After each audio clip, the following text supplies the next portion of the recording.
ठिकाणी सर्वपक्षीय मोर्चा संदर्भात नियोजन बैठक आणि पत्रकार परिषद ठरलेली आहे. विषय आपल्या जतच्या काळजात म्हणजे आपल्या जतच्या काळजाचा विषय आणि काळजाला आमदारांनी हात घातलेला आहे. म्हणजे मुळात जतचा इतिहास बघायला गेलं तर कल्याणी चालुक्य 930 पूर्व 973 पासून ते आज अखेर जतचं नाव हे जतच आहे. म्हणजे आदिलशाही काळात असू द्या, यादव कालखंडात असू द्या, इस्लामी राजवटीत असू द्या, आदिलशाही काळात असू द्या, औरंगजेबाच्या कालखंडात असू द्या, इंग्रज कालखंडात असू द्या, परंतु आज ह्या आमदारांच्या डोक्यावर परिणाम झाल्यासारखंच वाटायला लागलंय की हे जतचं नाव बदलायचं आणि एक स्टंट करायचं. आज लोकांना शेतकऱ्यांना 14-14, 18-18 तास लाईट नाही, सिंगल फेज नाही, 3 फेज नाही. अशी कित्येक गावं आहेत की आज माझ्या गावाला प्यायला पाणी नाही, मैशाचं पाईपलाईन आहे, सगळ्या पाणी सोडतो असं आश्वासन दिले.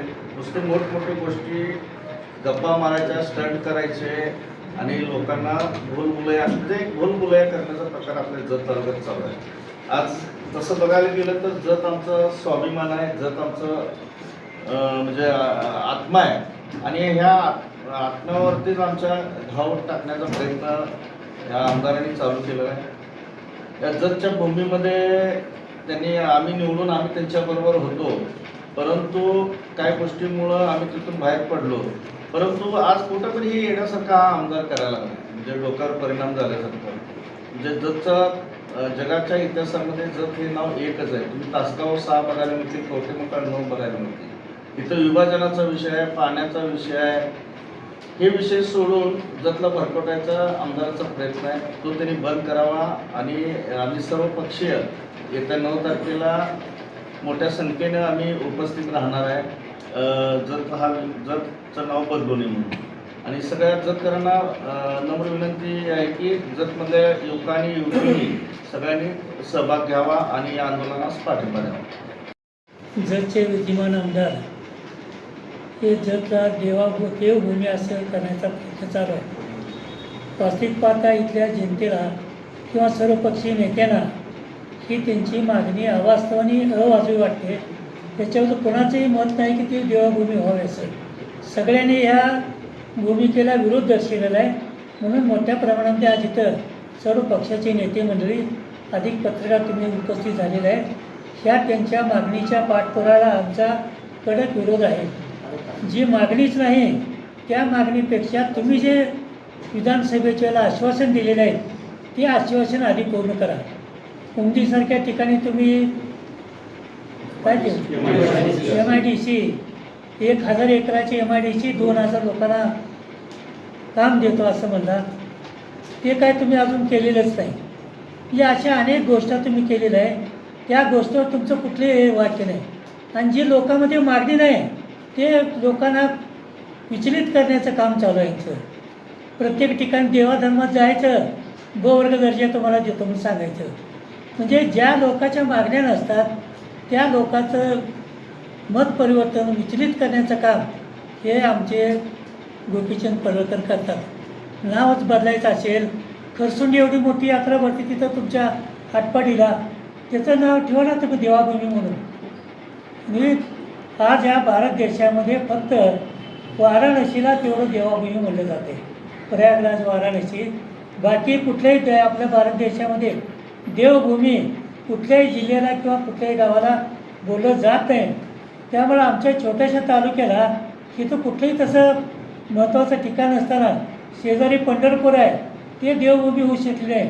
आणि आमच्या तर तालुका छोटा आहे, असं कुठलंही एखादं म्हणजे जे अवतार आहेत त्या अवतारापैकी कुठलाही अवतार इथं नाही. त्यामुळं देवभूमी म्हणण्याचं एक काय कारण नाही. जनतेचा इथं प्रचंड विरोध आहे. आणि त्यामुळं यांनी अशा या फालतू कामामध्ये लक्ष घालण्यापेक्षा विकास कामाकडे लक्ष द्यावं. सध्या म्हैसाळचं पाणी मागतात लोक, तिकडं पाणी नाही, तिथं प्यायला पाणी नाही, टँकर चालू करायची तिथं अवस्था झालेली आहे, तिकडं लक्ष नाही. पीक खरीप हंगाम करपून गेला, तिकडं तुमचं लक्ष नाही.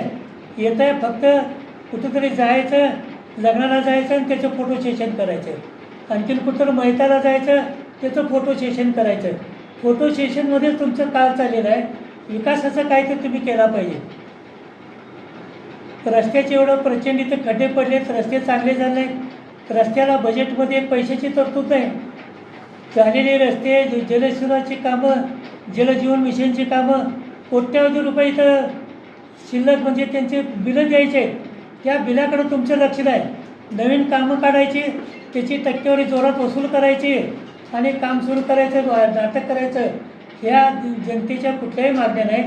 जनतेला जे हवं आहे ते तुम्ही द्यावं अशी जनतेची अपेक्षा आहे. लोकांना भूलभुलैया करू नये.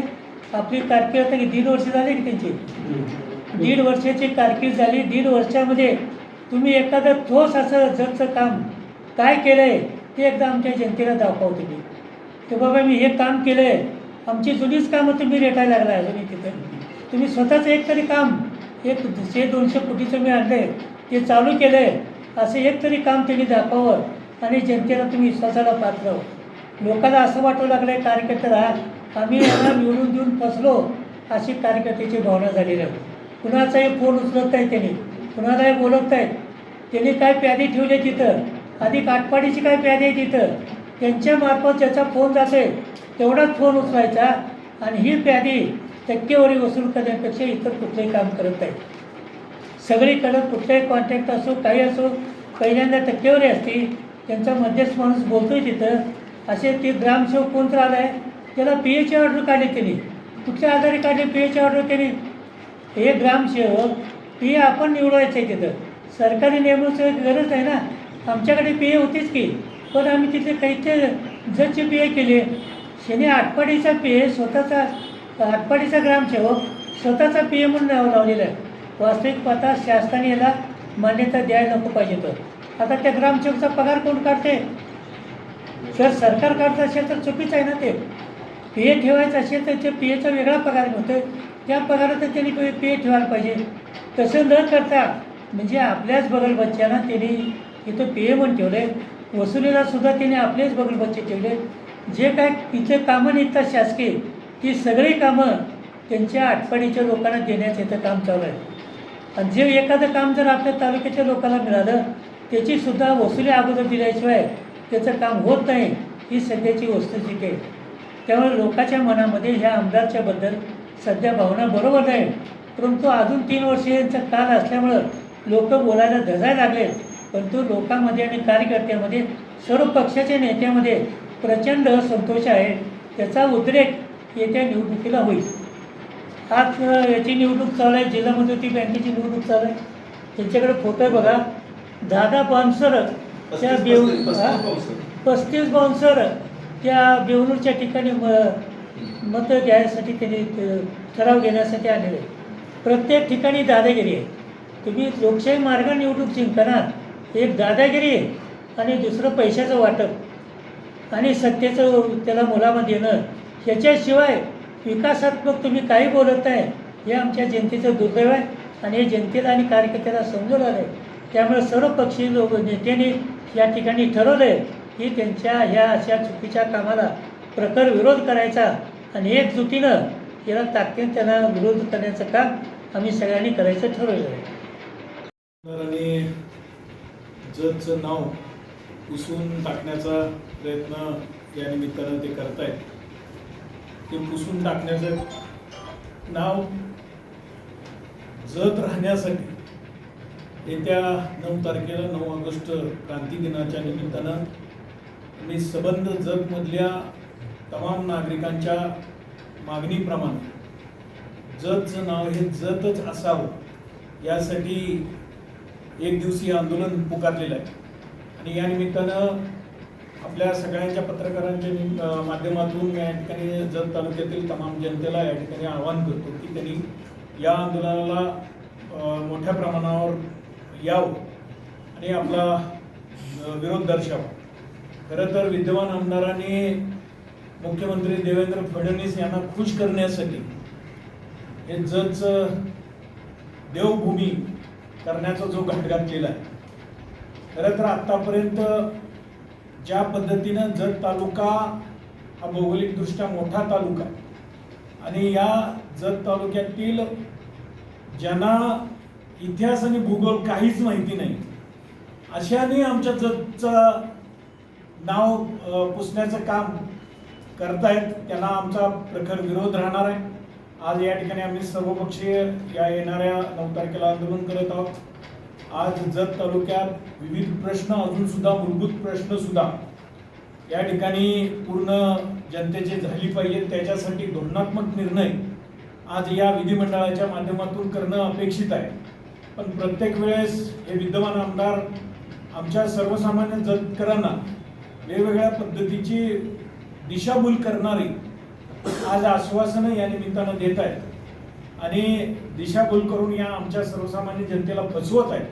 आणि ते फसवण्याचं काम या जतचं नाव बदलून या ठिकाणी ते करत आहेत आणि ते आम्ही होऊ देणार नाही.